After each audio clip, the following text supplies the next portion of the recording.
Bom dia a todos do oitavo ano. Eu, Nessa semana nós tivemos aí probleminhas com a internet, aliás, ainda estamos tendo, né?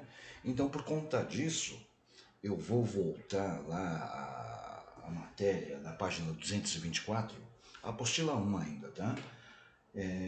Módulo 4, Mundos Desenvolvidos e Aspectos Sociais, tá bom? Então, nós já estávamos vendo isso, né? Então, o módulo 4 é o tema, né? Um dos temas da nossa P1, que é a nossa próxima avaliação. Não esqueçam de colocar nos comentários depois o nome e o número de vocês para computar presença, tá legal? Então vamos lá, página 224, Mundo Desenvolvido e Aspectos Sociais. Então tá lá. Quando eu falo de mundo desenvolvido, né, nós já estudamos bastante o mundo desenvolvido, tanto no módulo 3 como no módulo 2, né, nós sabemos que o mundo desenvolvido são os países que têm aí um potencial econômico, um potencial socioeconômico muito maior e melhor do que os países subdesenvolvidos ou chamados hoje em dia de emergentes, né? Então, assim, na postura de vocês está da seguinte maneira: os países desenvolvidos, embora concentrem a maior parte da riqueza produzida no mundo, apresentam uma série de aspectos humanos que já são ou poderão se transformar em problemas socioeconômicos num futuro próximo. A elevada urbanização, a queda do crescimento vegetativo, o envelhecimento populacional, o desemprego, a exclusão social e a crescente imigração ilegal, associados também à xenofobia, são alguns desses problemas, como veremos neste módulo. Então, o país desenvolvido, ele traz consigo, né, digamos assim, todos esses problemas, né? Então, uma urbanização muito intensa, muito grande nos países desenvolvidos, vai levar a esses problemas aí, problema de envelhecimento da população, diminuição no número de nascimentos, a xenofobia também. Do lado direito aí está o significado da xenofobia, né, que é a aversão ou ódio a tudo que é estrangeiro. Então todos os países desenvolvidos, eles correm o risco de ter esses problemas aí com maior, digamos assim, com maior incidência, com maior contundência, tá legal? Professor, mas o que a urbanização tem a ver com isso? Já foi dito para vocês que a urbanização, ela nada mais é do que o desenvolvimento de uma região, né? Essa região, ela cresce de uma maneira muito grande através das indústrias, através do comércio, e ela geralmente ela não se planeja para esse tipo de crescimento. E aí, obviamente, que os problemas eles começam a ocorrer, tá? Então isso aí é o tema da página 225, urbanização, né? Então a urbanização, ela traz consigo essa consequência, né? Por quê? Porque o rápido crescimento da cidade faz com que essas cidades não estejam preparadas, de fato, para poder ter esse crescimento não só do comércio, das indústrias, mas esse crescimento da população. E aí nós temos o exemplo na página 225 do Reino Unido, né? Que o Reino Unido foi o que liderou aí esse processo, né, lá por volta de 1850, tá bom?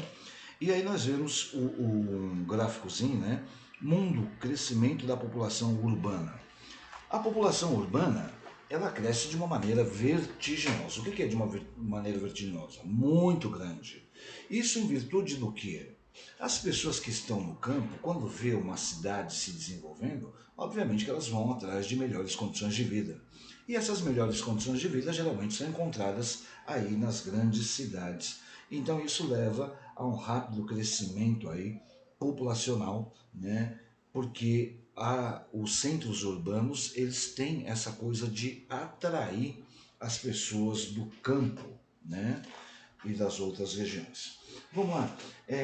Na página 226 diz que a previsão, né, é de que a população urbana mundial ela chegue a mais de 70% de habitantes do mundo em 2050.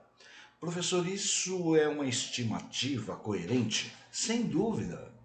Porque na medida que as pessoas começam a passar dificuldades nos campos, né, obviamente que elas vão atrás de melhores condições de vida, e essas melhores condições de vida estão sendo ofertadas aonde? Nos grandes centros urbanos. Logo, as pessoas saem dos seus locais para ir, né, para os centros urbanos. E aí, obviamente que esses centros urbanos eles vão passar aí por um processo, diríamos aí, de inchaço populacional. Esse inchaço populacional ele vai acabar trazendo várias consequências. Tá? Então, estima-se que em 2050, 70% da população mundial ela esteja concentrada nos grandes centros urbanos. Tá legal? E aí, né, na página 227, nós temos aí algumas atividades. Quem não fez, por gentileza, façam, né? Atividadezinha A1. E nós vamos para a página 228. A página 228 já traz também um assunto que nós vimos, que é o envelhecimento populacional. O envelhecimento populacional ele tem sido uma constante, não só nos países desenvolvidos, mas também nos países subdesenvolvidos. O envelhecimento populacional, isso não é bom, professor? É bom para nós, né, que a expectativa de vida cresça. Mas para os governantes, esse envelhecimento populacional ele traz consigo algumas consequências, né, alguns perigos. Por exemplo, uma população que não se renova, uma população que envelhece muito rápido, consequentemente, essa população ela não vai poder entrar em guerras, né, entrar em conflitos. Por quê? Porque a maior parte da sua população é de idosos. Outra consequência é uma característica econômica, né? Quando a população ela envelhece, a maior parte da população é de idosos, significa que esses idosos, já mencionei para vocês, eles irão se aposentar e aí significa mais gastos para o governo, né? Com a aposentadoria. Então assim, tá lá. Uma das características marcantes da população dos países desenvolvidos é o seu rápido envelhecimento. E nas últimas décadas foram vários fatores socioeconômicos que contribuíram para que as pessoas vivessem mais tempo e a taxa de natalidade diminuísse. Ou seja, as pessoas estão tendo menos filho e estão envelhecendo mais. Né? E, e aí, qual é o resultado disso, professor? O resultado disso é que a população ela não se renova. E aí vai faltar mão de obra, principalmente para serviços mais pesados, serviços que não necessitem de uma mão de obra qualificada, e aí esse país, consequentemente, ele vai ter que importar mão de obra, né? Trazer mão de obra de outros países para poder suprir a falta de mão de obra. Então, todos esses problemas que eu estou colocando para vocês ocorrem em virtude de um envelhecimento populacional muito rápido e muito constante. Tá legal? Aí nós temos aí um gráfico que eu particularmente acho extremamente interessante, que é o gráfico, né, a fases da transição demográfica. Depois, por gentileza, deem uma olhada nesse gráfico. Né? E está lá, na página 229. Os países desenvolvidos estão todos na fase 4. Fase 4 é do gráfico aqui. Tá? Das taxas de natalidade e mortalidade estão estabilizadas em torno de 1% ao ano. Em alguns países, a primeira fase apresenta um valor um pouco mais baixo do que a segunda, o que representa um crescimento vegetativo negativo. Ou seja, quando diz que o crescimento vegetativo está negativo, significa que está morrendo mais pessoas do que nascendo. E isso também é um grande problema para os países desenvolvidos administrarem. Tá legal? E aí nós temos os países desenvolvidos, a pirâmide etária, né? Eu já expliquei para vocês que a população de um país ela é dividida em três partes, né? Os jovens, que vai até os 19 anos, de 0 a 19 anos, os adultos de 20 a 59 anos e os idosos de 60 anos em diante. Então a gente percebe através dessas pirâmides etárias que a população dos países estão envelhecendo e o número de jovens tem diminuído cada vez mais. Países, mais uma vez, países desenvolvidos, tá legal? Nos países subdesenvolvidos ainda está um pouco diferenciado, pouca coisa, tá legal? E aí nós temos a atividade 2 na página 232 e na 233 nós falamos dos fluxos migratórios. Pois bem, desde lá na 233, que fala dos fluxos migratórios, começa assim. Desde o início do século XXI, o número de imigrantes em todo o mundo cresceu rapidamente, chegando a 244 milhões em 2015, diante de 172 milhões em 2000. Nos 15 primeiros anos do século XXI, os países de maior renda receberam mais do que 2/3 de todos os imigrantes, cerca de 173 milhões de pessoas. Por que esse fluxo migratório ele cresce para os países desenvolvidos? É a mesma coisa do que eu falei anteriormente da urbanização. Na medida que as pessoas estão tendo dificuldade nos seus países, as pessoas obviamente que vão procurar melhores condições de vida em outros países. Tá?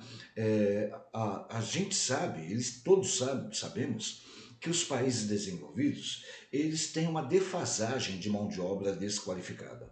Então é óbvio que a pessoa vai tentar, né, vender a sua força de trabalho nos países desenvolvidos. Vai lá para fazer o que nós chamamos de subemprego.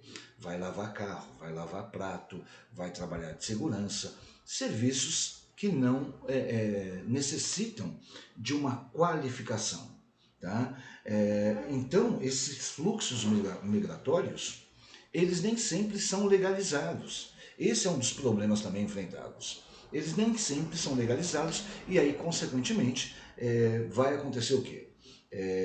Os países, como o exemplo que está na apostila de vocês, na página 233, os Estados Unidos. Ele é o país com o maior número de imigrantes, tanto clandestino como legal. Por quê? Porque os Estados Unidos, ele tem aí, as pessoas lá, têm aí a possibilidade de trabalhar em subemprego, né, de desenvolver alguma atividade, e são bem remunerados perto da realidade dos outros países. Então o que eles fazem? Eles vão para lá, ficam durante um tempo, a maioria ficam durante um tempo, vai adquirindo, acumulando aí o dinheiro com a força do trabalho deles e vai mandando para a família, ajudando a família. Alguns voltam, outros conseguem legalizar. É uma minoria que se consegue legalizar lá, mas a maioria volta para os seus países de origem. E aí nós vemos, né, na página 234 o que é essa exclusão social.